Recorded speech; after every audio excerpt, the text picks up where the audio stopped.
The air in the bedroom didn't just feel cold, it felt heavy, like someone was pressing a hand against Carolyn's chest.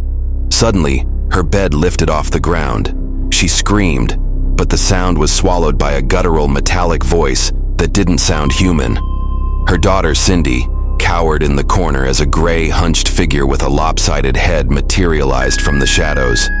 The entity didn't just want them out, it wanted them broken. To understand the nightmare, we have to go back to the beginning. In January 1971, Roger and Carolyn Perron were looking for a fresh start. They were a hard-working couple with 5 young daughters: Andrea, Nancy, Christine, Cindy, and April. They found exactly what they were looking for in Harrisville, Rhode Island, the Old Arnold Estate. It was a massive 14-room farmhouse sitting on 200 acres of beautiful land. It looked like a dream, but the previous owner gave them a very strange piece of advice as he handed over the keys. Leave the lights on at night. The Perrons laughed it off. They shouldn't have. From the very first day, the house started talking. It began with small things. Carolyn would sweep the kitchen floor, leave the room for a minute, and come back to find a fresh pile of dirt right in the middle of the floor. Tools would vanish from the garage and reappear on the kitchen table. But then the smells started. Every so often, the scent of rotting flesh would fill a room. No matter how much they cleaned or searched for a dead mouse in the walls, the smell would vanish as quickly as it appeared. The daughters were the first to see the others. They weren't all scary at first. There was a spirit they nicknamed Manny, a young boy who would watch them play. But as the months went by, the energy shifted. The good spirits left, and the entities that remained were angry. The most terrifying spirit was a woman. The girls saw her hanging from the ceiling in their rooms. Carolyn began to feel a deep, burning hatred coming from the walls themselves. After doing some digging into the town's history, they discovered the house had been in the same family for 8 generations, and it was filled with tragedy. Murders, suicides, and freak accidents had soaked into the soil of that farm. And at the center of it all was a name that would soon haunt their every waking hour: Bathsheba Sherman. In the real story, Bathsheba wasn't just a movie monster. She was a woman who lived in the 1800s, accused of being a Satanist and suspected of killing a young child. Legend says she cursed the land before she died, vowing that anyone who tried to live there would suffer. By 1973, the Perrons were no longer living in a home. They were living in a trap. Roger was terrified for his wife, who was losing weight and looking pale, as if something was literally draining the life out of her. Desperate for help, they called in 2 people who dealt with things the police couldn't handle: Ed and Lorraine Warren. Roger Perron stood frozen in the basement doorway. He could hear his wife, Carolyn, screaming from upstairs, but it wasn't her voice. It was deep, rattling, and full of ancient hate. When he burst into the room, he saw Carolyn's body arched in a way no human spine should bend. Her chair was levitating, and her eyes, those weren't Carolyn's eyes anymore. They were black, bottomless pits.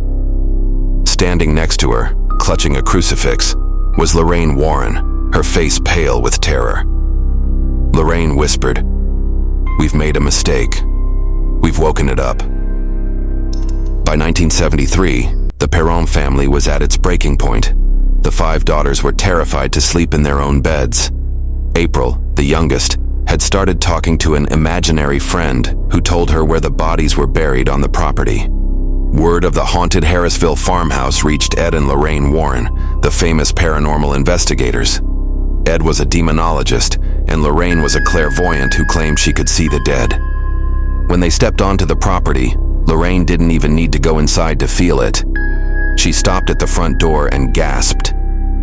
She told Roger and Carolyn that a dark, heavy presence was draped over the house like a shroud. The Warrens began their investigation immediately. They interviewed the girls and heard stories that sounded like a horror movie. Cindy seeing a face in the closet, doors slamming shut and locking from the outside, and the constant, rhythmic thump, thump, thump against the bedroom walls at 3 in the morning. But Lorraine focused on one specific entity: Bathsheba Sherman. In real life, Bathsheba was a local woman who had been accused of killing a baby with a knitting needle as a sacrifice to the devil. Although she was never convicted in court, the townspeople treated her like a pariah until she died. Lorraine claimed that Bathsheba's spirit was still there, and she wasn't just haunting the house, she was obsessed with Carolyn. Bathsheba saw Carolyn as a rival. She wanted Carolyn gone so she could have Roger and the 5 girls all to herself. The haunting turned physical. Carolyn began finding puncture wounds on her legs and torso, marks that looked like they were made by a large needle. She would wake up with massive purple bruises on her arms as if someone had grabbed her and tried to drag her out of bed.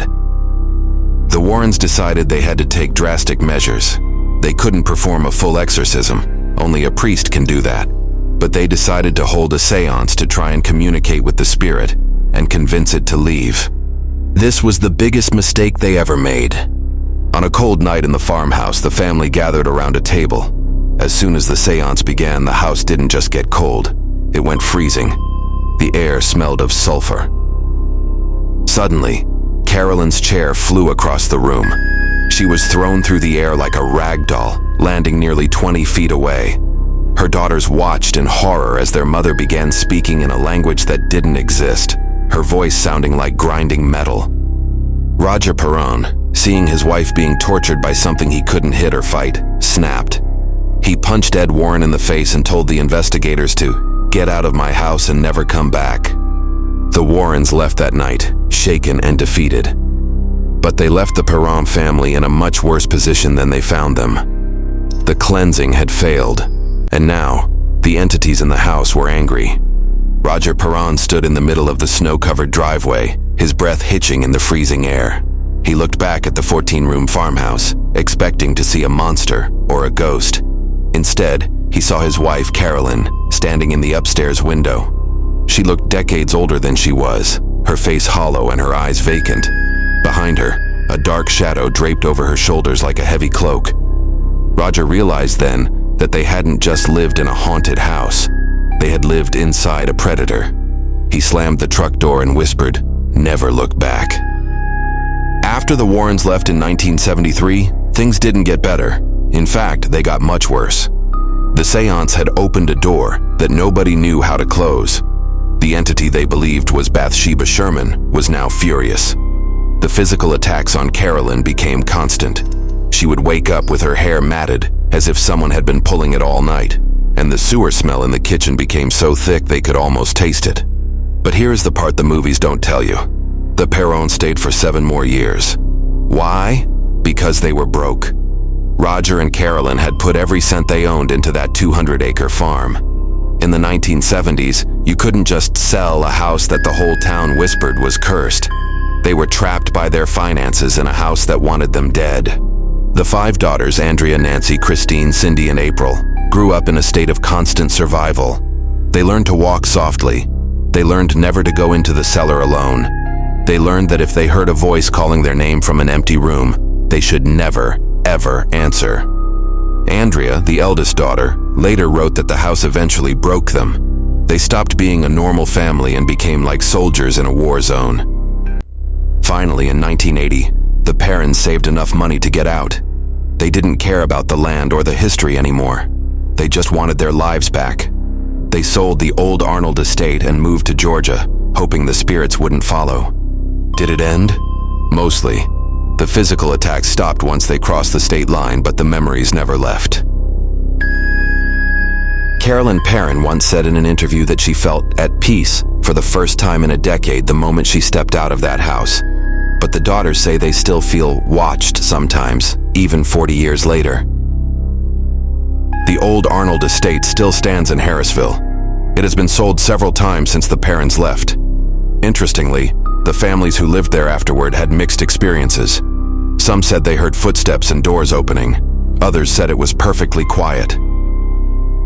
In 2019, the house was bought by paranormal investigators who now run tours and overnight stays. They claim the energy is still there, especially the spirit of a small boy and the dark lady in the cellar. The real story of the Perron family isn't just about ghosts. It's about a family that survived 10 years of psychological and physical warfare against something they couldn't see. They didn't have a Hollywood ending where a priest saved the day. They simply survived until they could run away.